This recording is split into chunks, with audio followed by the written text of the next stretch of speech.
In July 1486, a woman and a man read a letter that would change their personal fates and that of England. Both were convinced that they would play a central role in the country's future history. The woman was Mary, Queen of Scots. The man was Anthony Babington, a Catholic who became the namesake of what is probably the best-known conspiracy against Queen Elizabeth I, although he played only a subordinate role. Nevertheless, Babington was essential.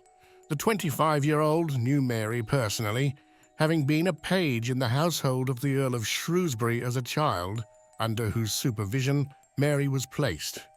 In her letters to Babington, the Queen used salutations such as, "My very good friend, trusty and well-beloved." This went beyond mere politeness. It was a sign of respect and appreciation. However, neither the Queen nor her servant knew that a third person was reading their letters. Sir Francis Walsingham, officially, he was Principal Secretary to Elizabeth I, but he went down in history as the Spymaster. Walsingham learned early on about the poorly planned conspiracy against the Queen of England and could have ended it quickly. Instead, he saw the chance to finally free Elizabeth from the greatest danger to her throne and her life, Mary. For more than 10 years, the English lords had urged Elizabeth to execute Mary, who had been under house arrest since 1568. As early as 1572, Parliament had petitioned that the Tudor monarch should at least exclude Mary from succeeding her to the English crown. This petition states, for example, Mary, daughter and heir of James V, late King of Scots, commonly called Queen of Scots, most wickedly, falsely, and unjustly hath claimed the present state and possession of your royal crown, of your realm of England and Ireland, and most untruly and injuriously usurped the style and arms of the said realms, entitling herself the Queen of England and Ireland. These lines show impressively that James V's daughter had no friends among the English elites, apart from Elizabeth herself, who rejected any excessively harsh action against her cousin. Walsingham decided to seize the current opportunity and force the Queen to her happiness. He was wholly committed to the philosophy that Elizabeth had made it her task to protect England. He would guarantee the Queen's safety, even paying for his first 50 spies from his private fortune. Walsingham once wrote to the Earl of Leicester about Mary. "So long as that devilish woman lives, neither Her Majesty must make account to continue in quiet possession of her crown, nor her faithful servants assure themselves of safety of their lives." Repeatedly, there have been conspiracies by Catholics against Elizabeth since Mary was held captive in England. In 1571, for example, the Italian banker Roberto Ridolfi delivered letters from Mary to the Pope and King Philip II of Spain, urging the Spanish army to invade England. Elizabeth was to be replaced by Mary, who would then marry Thomas Howard, the 4th Duke of Norfolk. Philip called on the Duke of Alva to prepare 10,000 men for battle. At that time, England had counterintelligence efforts, though they were not as effective as under Walsingham. Led by William Cecil, these efforts uncovered the plot. Cecil had Norfolk's secretaries arrested and eventually Howard himself. Howard was executed in 1572 for his participation. Ridolfi remained in Italy, thus escaping a similar fate. Elizabeth largely refrained from retaliation, expressing her protest by expelling the Spanish ambassador. This inaction led to the aforementioned petition. 12 years later came the next attempt, the so-called Throckmorton plot, named after Francis Throckmorton. He was a young Catholic who acted as a courier between English Catholic nobles and the French and Spanish ambassadors. The plan was similar to the previous one. France was to attack, this time with financial support from Spain and the Pope. If successful, Mary would replace Elizabeth. By this time, Walsingham was in office and learned of Throckmorton's repeated meetings with the Spanish ambassador Mendoza. He ordered a search of Throckmorton's house, where documents revealing the entire plan were discovered. Under torture, Throckmorton confessed everything and was executed a year later. This time, there were significant consequences. Elizabeth ordered stricter guarding of Mary, forbidding her any contact with the outside world.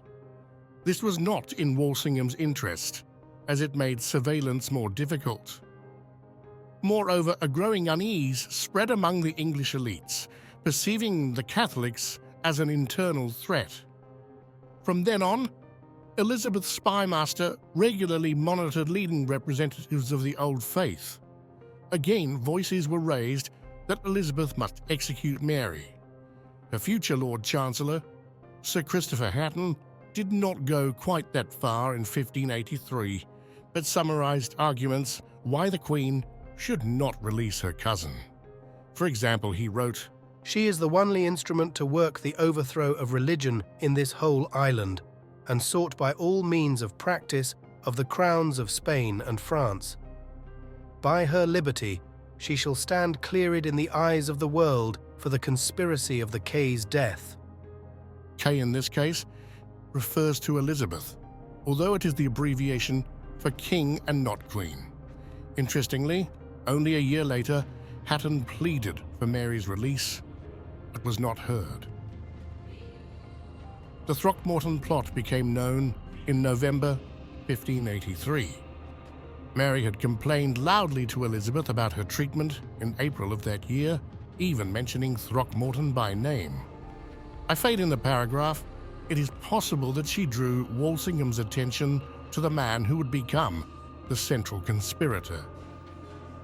Mary did not stop at complaints, but also made offers to Elizabeth for her release. For example, we read, A. That she will accomplish the Treaty of Edinburgh, acknowledging Her Majesty and her lawful heirs most rightful successors to this crown of England. B. That neither she nor her son, nor any, by their procurement, shall seek to molest or disquiet or hurt Her Majesty's person, government or estate, but fulfilled and maintain the same. Walsingham's notes regarding this letter have been preserved.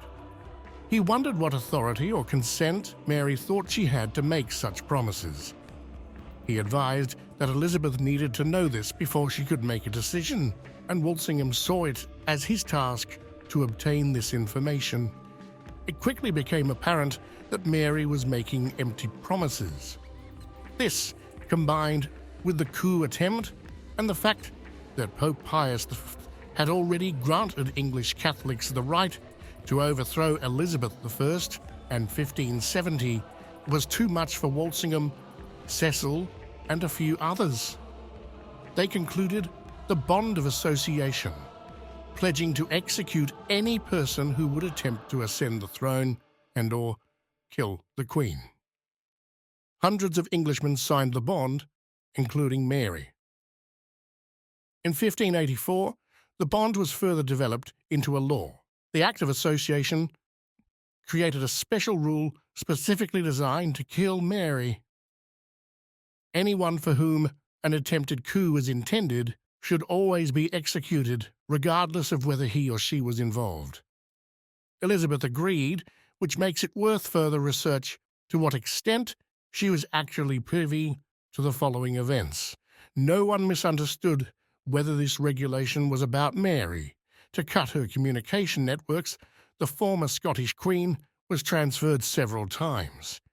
In 1585, this was done by the express order of Elizabeth. She had Mary taken to Chartley Hall in a heavily guarded car, where she experienced her harshest prison conditions to date. She would be under the supervision of Sir Aeneas Paulet, known as a strict Puritan who abhorred the Catholic faith, making him Mary's perfect jailer For the Catholics in England, these developments represented a significant setback. The person who was to lead their cause was cut off from them for good. In March of 1586, a fateful encounter took place. The Jesuit priest John Ballard travelled to the north of England to secure promises of help from the local landed gentry in Mary's name. It is unclear how much support he actually received, but Ballard reported to Spain and France that there was a very large Catholic opposition in England just waiting for the go-ahead.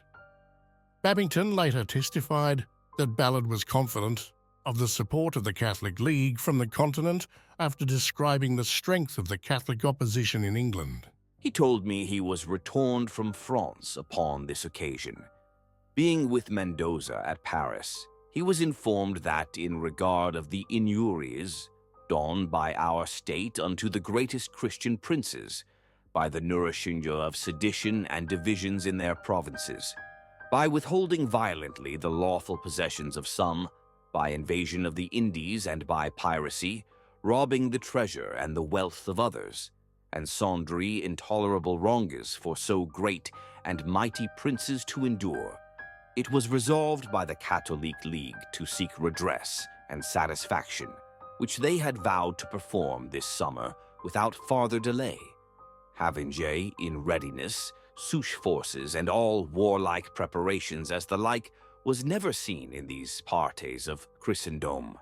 The Pope was chief disposer, the most Christian king, and the King Catholic, with all other princes of the League, concurred as instruments for the righting of these wronges and reformation of religion. Ballard met former soldier John Savage, who had previously been involved in one of the conspiracies against Elizabeth. Savage was a broken man who lived only to fulfill his self-imposed oath to kill Elizabeth. Savage introduced Ballard to three friends: Dr. William Gifford, Christopher Hodgson, and Gilbert Gifford. The five men decided to make a new attempt. However, they lacked a means of communication with Mary. Only one person, who had the trust of the prisoner, was suitable for this. Babington was the right man for the job. He had already retired from public life in 1582 and had gone into exile in France, where he met followers of Mary. Among them was Thomas Morgan, who was imprisoned in the Bastille. Like Babington, he had previously worked for the Earl of Shrewsbury when he was in charge of Mary. A basis of trust grew from this connection. Mary sent Morgan to Paris with letters, but the courier became involved in a conspiracy devised by William Parry, which led to his arrest. Gilbert Gifford was able to secure his release. In return, Morgan wrote letters in which he concealed the identities of the new conspirators. Babington, for his part, was to ensure that the letters were written authentically and not under duress. The member of the lower nobility agreed to this in March 1586. He was back in England by then. Although Morgan was free, he could not return to England. What the core conspirators did not realize was that they had already lost at that point. On the contrary, they were in high spirits. An impressive testimony to this is that the conspirators had portraits created of themselves. Some of these have been preserved, providing us with a picture of Babington, for example. The paintings were intended to capture the men for generations to come, who would undoubtedly be interested in the people who performed such a worthy act. The exuberance in these words is remarkable. Elizabeth saw the paintings once to see if she recognized anyone, but she did not. Gilbert Gifford initially sympathized with Mary's cause and established extensive contacts with her supporters in France. However, after returning to England, Walsingham had him arrested.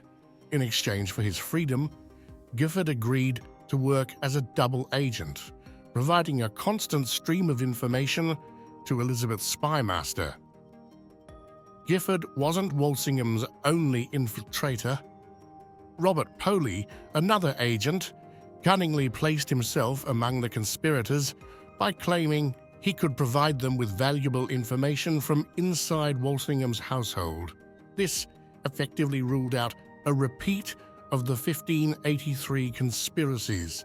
Poly's involvement was comprehensive. He accompanied the conspirators on all major journeys, including a trip to Paris to free Thomas Morgan from the Bastille.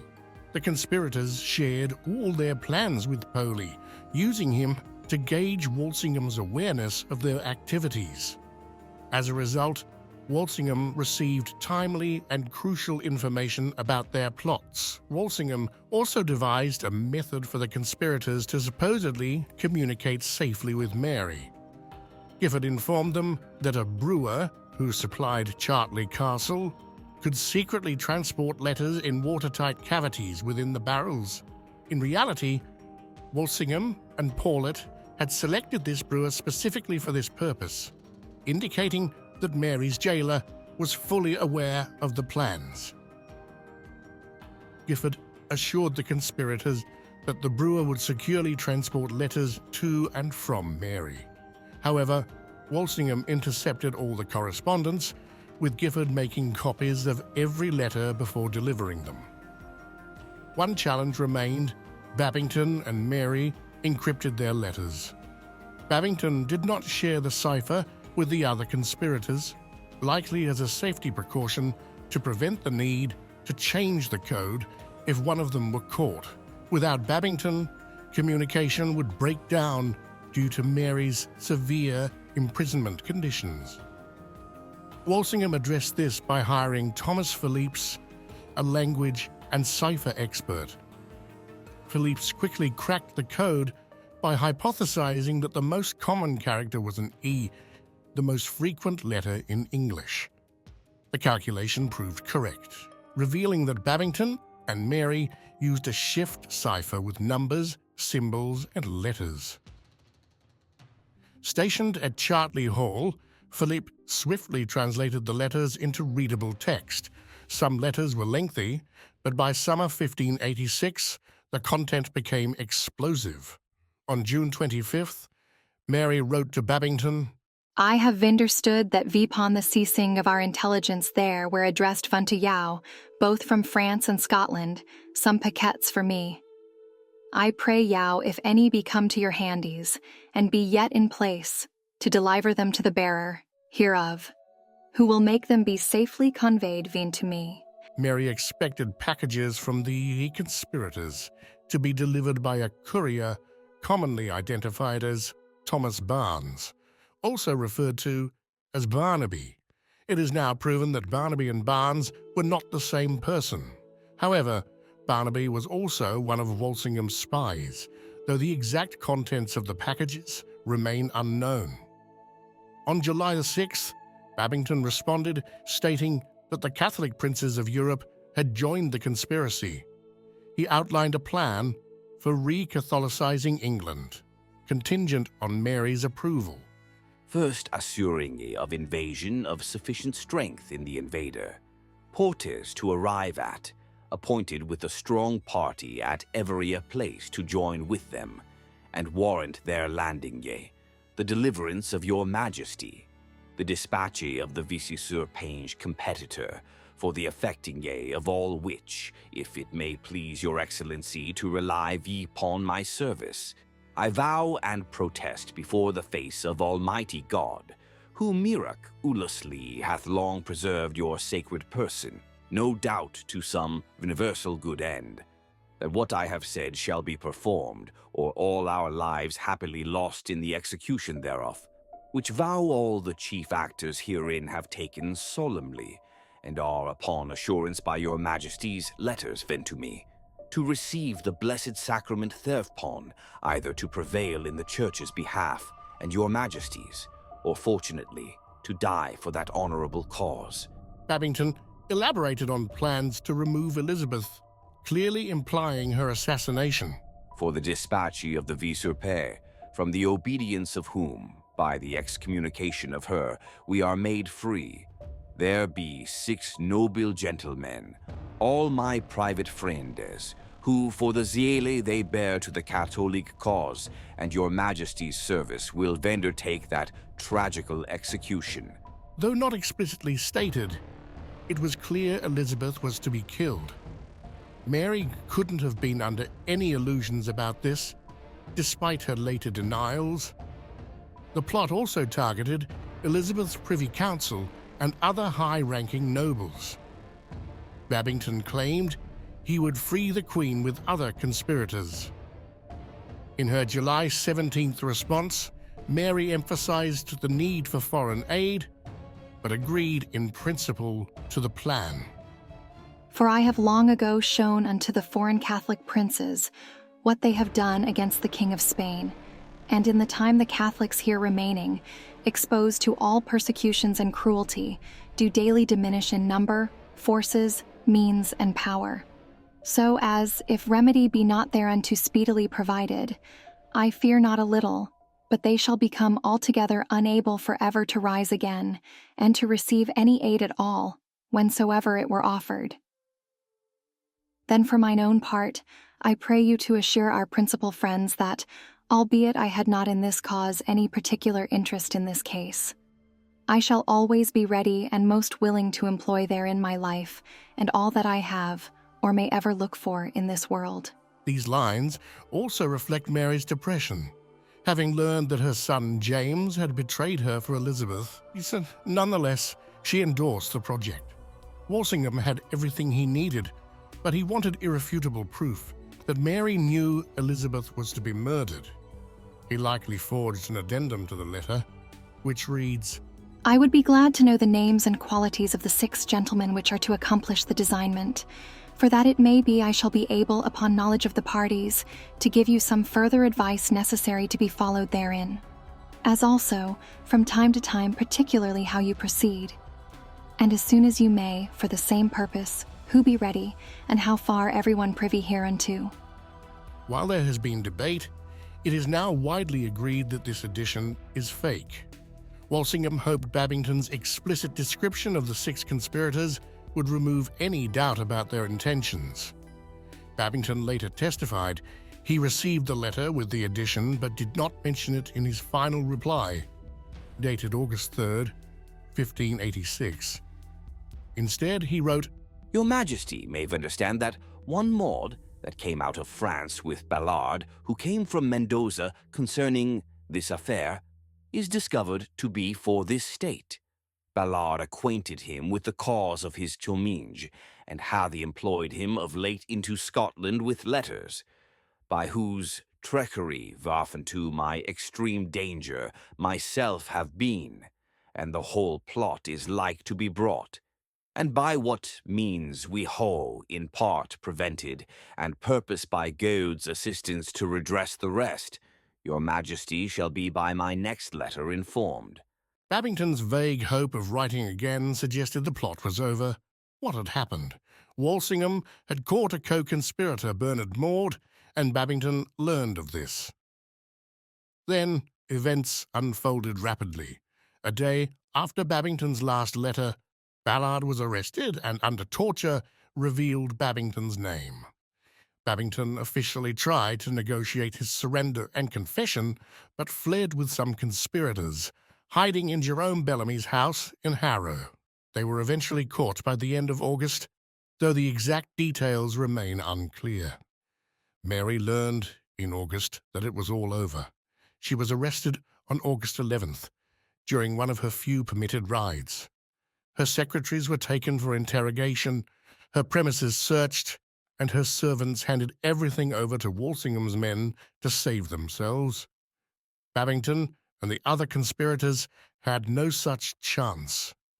Found guilty of treason on September 18th, they were sentenced to die as traitors. Chidiock Tichborne wrote this poem in the Tower before his execution. I sought my death and found it in my womb. I looked for life and saw it was a shade. I trod the earth and knew it was my tomb. And now I die, and now I was but made. My glass is full, and now my glass is run. And now I live, and now my life is done. Babington pleaded for mercy in a letter to Elizabeth, offering her £1,000, but her response was a clear no. His last letter was to Robert Poley, wishing him farewell, sweet Robin. He was unaware until the end that Poley was a spy for Walsingham. The choice of words has repeatedly caused speculation as to whether the two men were perhaps more than just friends. Babington's final words before his execution were, "Spare me, Lord Jesus," but they went unheard. He and 3 others were hanged, drawn, and quartered. Tichborne blamed Babington for tempting him into the conspiracy. The executions were so brutal that the Queen intervened, ensuring the remaining conspirators were hanged to death before their bodies were further mutilated. These were the last traitor executions in England, so only one question remained. What should happen to Mary now? She was guilty without question, but Elizabeth still didn't want to execute her. We soon turn our attention to the question of what happened next. For today, thanks for watching. Please like and subscribe, because it really makes a difference.